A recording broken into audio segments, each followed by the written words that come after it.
Are you serious? That's a fish? As soon as it hit the water, yep, that's a fish. Oh my god. That's a catfish. That's not a bass. That is a catfish. We're going for a ride, guys.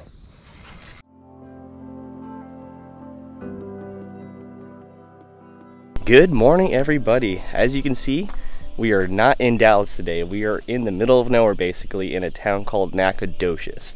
Now, Nacogdoches here in Texas is known for a great fishery. They have a ton of good lakes. They have a ton of largemouth bass.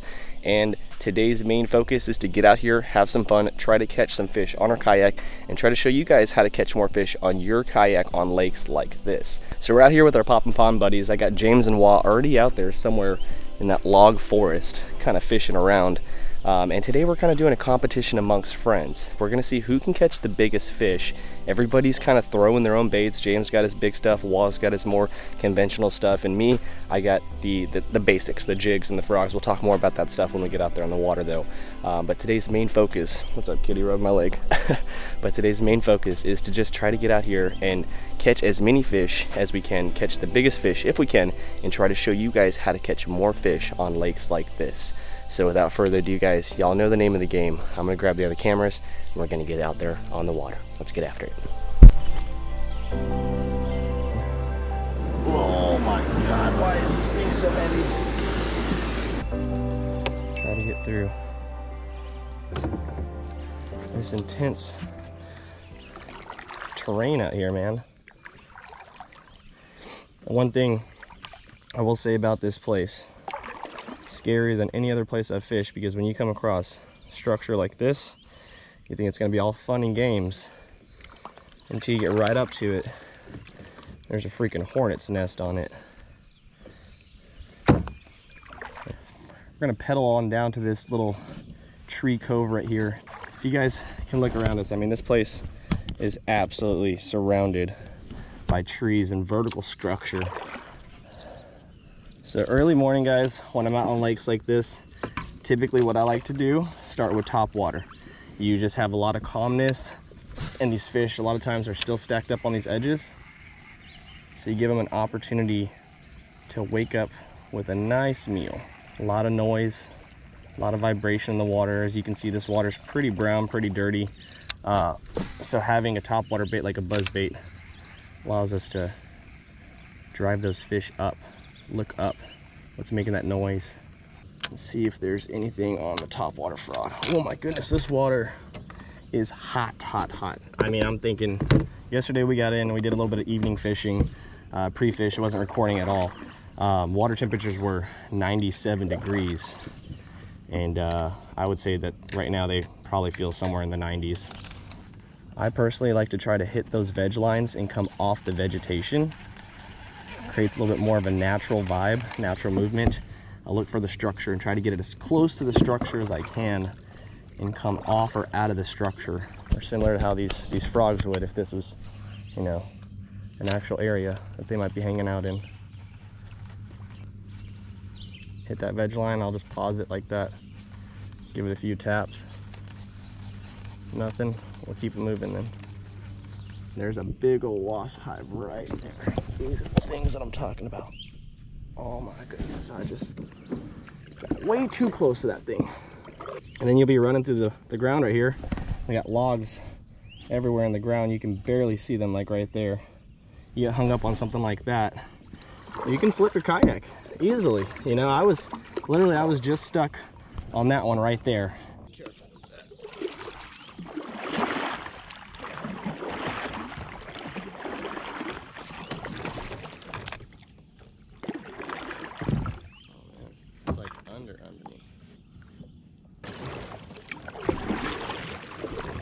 And when I got off that one, it put me on that back one right there. So you want to talk about some double trouble right there. I get into this tree cove though, and try to start flipping and pitching and see what we can get going over here. Right now we're fishing a Trashmaster jig, which is a fairly weedless jig. This is the first time I've actually ever dedicated a trip to it, or actually fishing it thoroughly. And the reason why I'm fishing a lot more thoroughly is it has this this hook right here that allows you to fish it more weedless, like a Texas rig. You can actually hook it back up into the bait, and has a swivel little, let me make sure I don't get near this tree. I can see some wasps. So this swivel allows your bait to sit in there and stay in there pretty flush and pretty secure, and at the same time stay in line with this hook. But also just the shape of this jig head allows us to work over these logs and over these branches a lot easier, because it is kind of a flipping and pitching jig head where it's a teardrop. It allows you to kind of pinch through those areas and roll over those rocky surfaces or those loggy surfaces like we have here, and make it a little bit more ideal to definitely fish these structured areas. What we're looking for right now, though, is these vertical tree structures.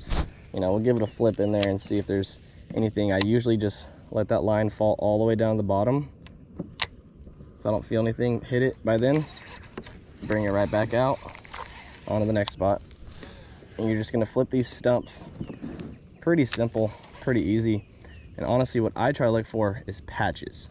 Right here, we got like 3 or 4 stumps together. It gives it a little bit more of a structural barrier for these fish to get on. And apparently for me to hit these logs that I'm on. I can't even see the one that I just got hung up on, but I was hung up on it. Anyways, we're just flipping these little tree lines, letting it fall all the way down. I'd say it's about 6 feet deep. Letting it fall all the way down. Nothing. By then, these fish can see, oh, no, that was me hitting a log. By the time that lure hits the bottom of the water, these fish should be able to see it. And if you don't get a hit by then there shouldn't be a fish in that area. I like fishing structure. This might not be everybody's game. Sometimes you want to fish a little more open areas. If that's your name of the game, what I recommend you do, fish something like a chatterbait, something that doesn't have those treble hooks.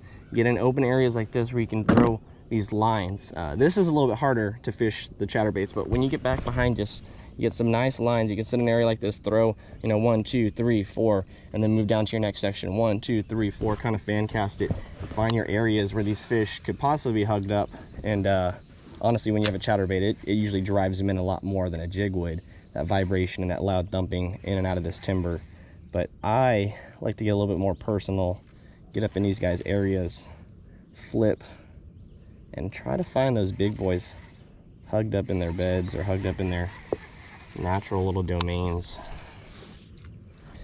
All right, been at it for quite a while, guys. I think getting close to 2 hours now without a single bite still. So went from the audacity of getting out here and saying, you know, I'll teach you guys how to catch some fish, to now just trying out how to catch a fish myself.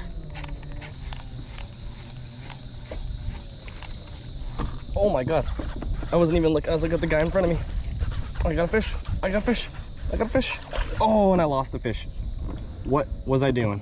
What on earth was I doing? Pulling straight up like an idiot, watching this guy in front of me catch a crappie or whatever he was doing, was not paying attention at all. Just lost our first bite of the day, guys. Man, literally just said, I don't know what I'm gonna do. I'm gonna try to find these fish. I let that frustration and that struggle just set into my mind right there. And what the hell, I didn't set the hook. I didn't reel right. I kind of just kept the rod straight up. And basically when the fish got right here, it just kind of pulled it right out of his mouth, man. That was complete user error. That was just me not being ready and kind of being fatigued from not catching a fish this entire time. But at least I finally got my first bite. Got a little more confidence. I did not even hear that blow up. It was literally like he pecked it and took it out of the water. But first fish of the day. Got him to jump real nice, real pretty. Man, disappointment right there. Emotional damage. I mean, I pulled the lure out of his mouth towards the end, just pulling straight up like that. It's one thing you never want to do, guys, especially in a kayak. Don't pull up. Don't ever pull up unless you're just setting that hook or, you know, they're in some vegetation. Other than that, come sideways, swing them, come bring them to you. Make it easy for yourself. Do not create a situation like I just did where you have a chance to catch a fish and bring him up and you end up just pulling the lure out of his mouth because you muscled him up. All right, guys, had some technical difficulties with the cameras. This heat's just really not making it easy for these cameras to work how I need them to work, but I'm gonna keep on trying to see if we can make some action happen. So far, we've lost the only fish that we've had bite. I didn't even see the bite or actually get a feel for the fish really because it happened so quickly. I was distracted. But kind of moved into our second little cove area. Wind's definitely picked up. Weather's definitely shifting a little bit. I haven't heard as much topwater commotion as I heard in the first few hours of being out here on the water, so I'm assuming most of the topwater bite will be done unless we're in kind of pockets like this to the left of us where we have some nice still areas of water where the shallows kind of come into it. You just gotta be so careful. Like, I'm in a point right now where there's so many branches and I just got stuck on another branch. It's literally happening every cast. I'm getting stuck, and typically I wouldn't mind, but I'm carrying, like, you know, thousands of dollars worth of camera gear though, so it's really unrealistic for me to get up to these logs like this and almost get toppled over just to get a cast in. So it's hard to find my attack right now, my method for my madness. There hasn't really been much found other than that one fish that I lost in the shallows, so I might need to get back into the shallows if I'm just gonna keep on bumper carring these logs, man. It's sketchy.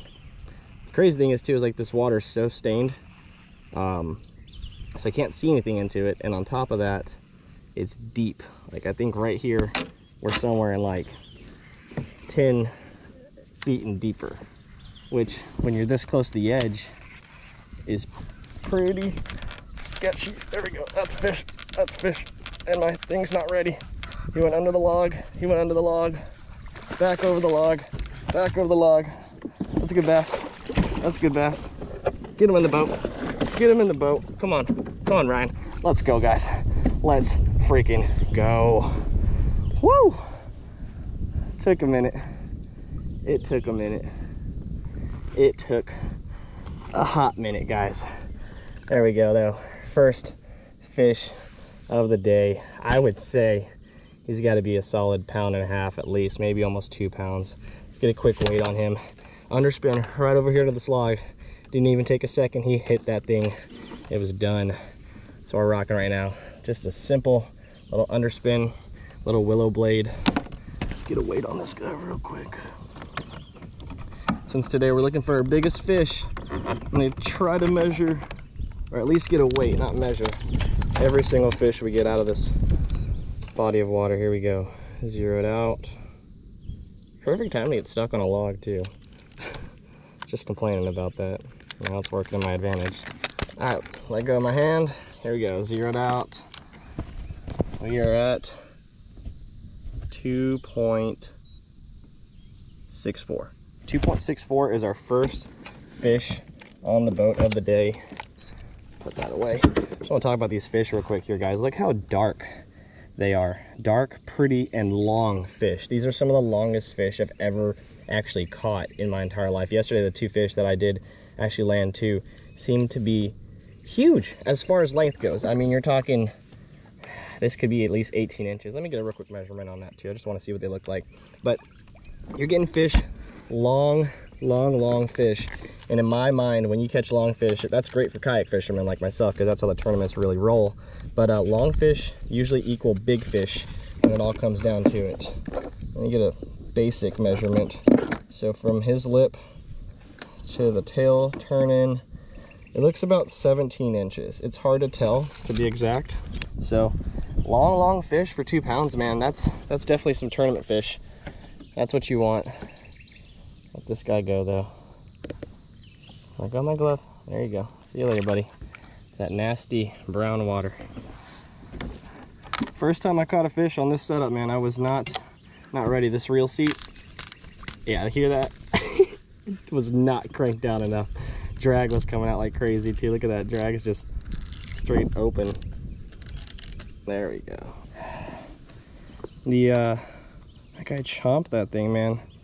Bait I'm using is an X-Sight little paddle tail. It's one of my favorite baits. One of my first paddle tails I ever used. They're made here locally in Texas, so I love to support those local brands.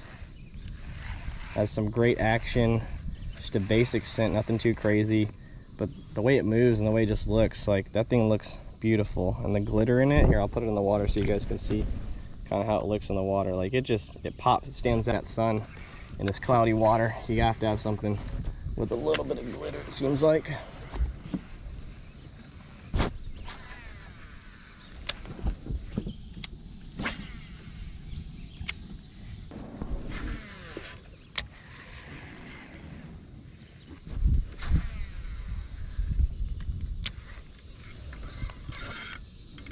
Oh, that's a fish. That's a fish? Are you serious? That's a fish? As soon as it hit the water, yep, that's a fish. Oh my God. That's a catfish. That's not a bass. That is a catfish. We're going for a ride, guys. I better hold on tight. This is the only time I'll keep that rod tip high. That was as soon as I hit the water. No, it's a bass. It's a bass.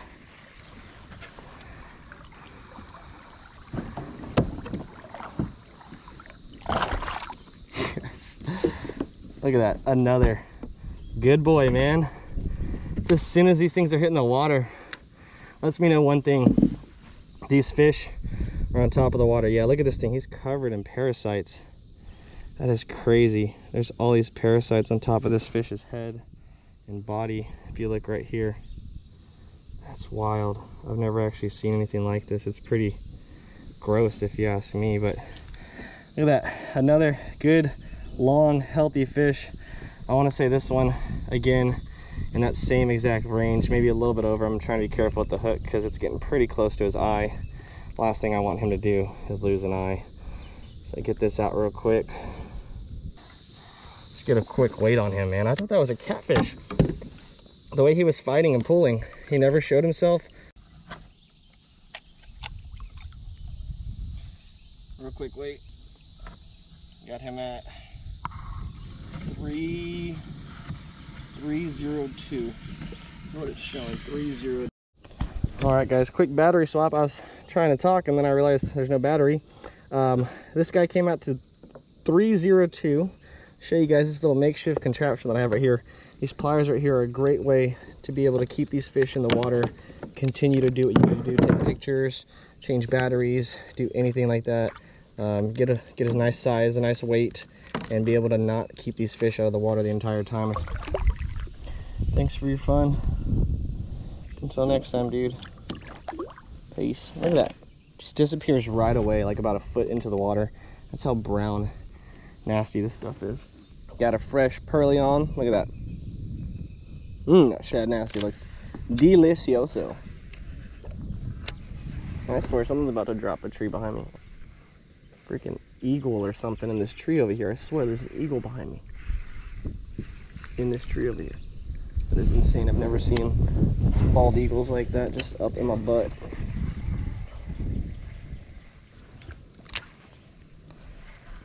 That one sink a little bit. Looks like there's some deeper water out over here.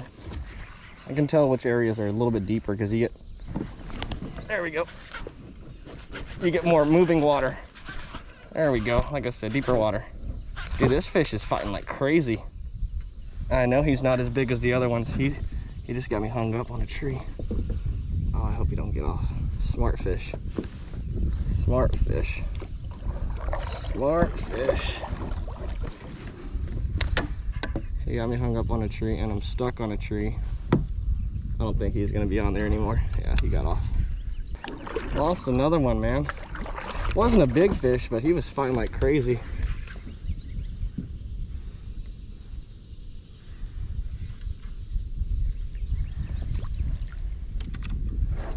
Oh my goodness, he's still on.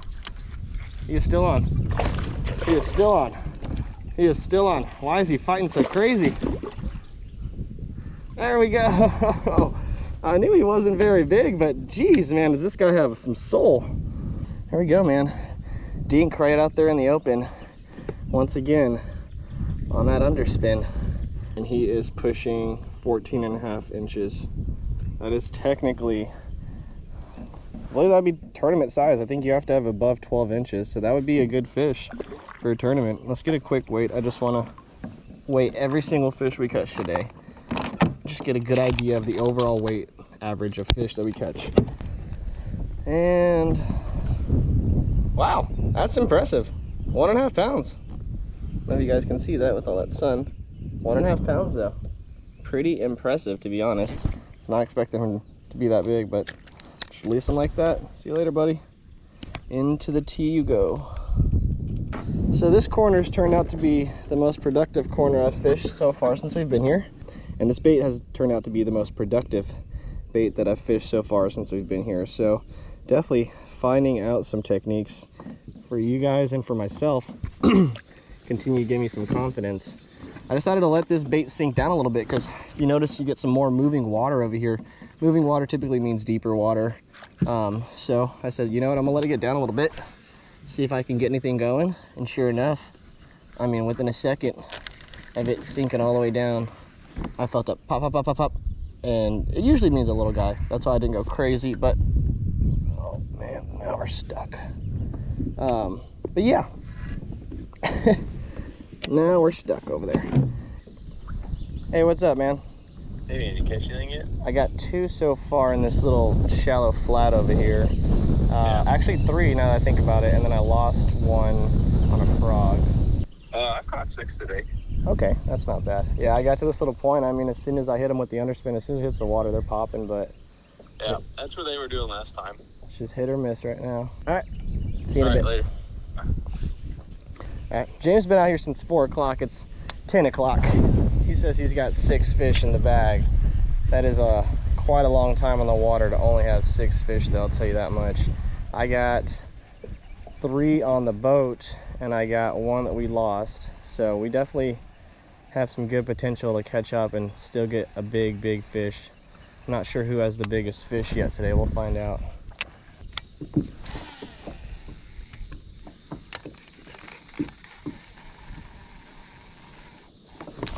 Oh, that was a good little bump.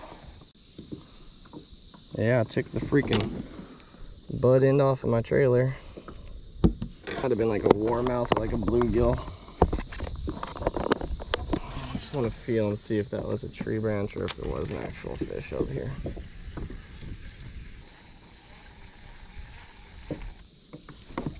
Oh, last second, he came up out of nowhere and hit that. I was just slowly rolling that back to the boat. Let's go, boys! Did you catch a bluegill? Well, just caught himself one. I just caught myself another one. Look at that. Absolutely choked that jig. Skinny fish, probably up here in the shallows looking for the actual shad balls that I've been scaring around, running around with. Look at that thing, dude. Gone. Quick wait on this, guys. Let's see. Yes. 2 pounds, 2 pounds even. That's freaking hilarious. 2.02. When you said that, it stopped at 2 and then it went up and then down. 2.02. That is the second smallest fish. Oh wow. Yeah, my actual smallest was going to be the 1.5. He's got some white marking on him. I'm gonna clean you up, buddy. Give you a little nice bath.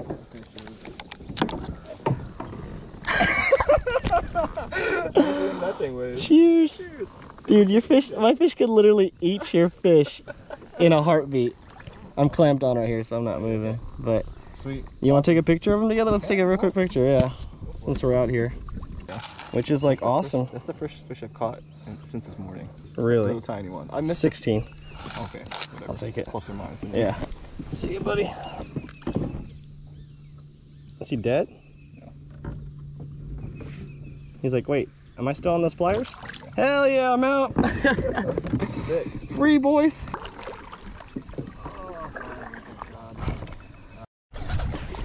Oh no! Oh, we weren't recording. Did I get the last second? I think I got the last second. Oh no. The swim jig bite is on, man. They like that white in this water. It pops out too easy.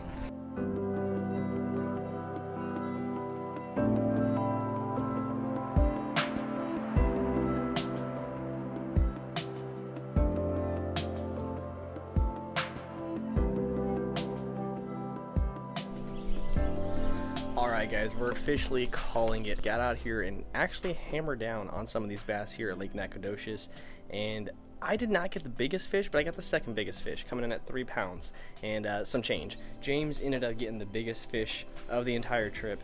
I think it was 5+ pounds, maybe 5.5 pounds, early in the morning fishing a topwater rat. So he decided to lock down on those big baits, and he was rewarded with those big fish. So they are definitely out here, and there's definitely some nice fish if you're willing to spend some time and target them. And even though we didn't get the biggest fish, we didn't get the smallest fish, and that is key for this trip. But that is me for today, guys. Hopefully you enjoyed. Hopefully you learned a little bit more about getting out here kayak fishing and trying to target these big bass that are out here in these Texas lakes. And we'll see y'all in the next one. Thanks for watching. Peace.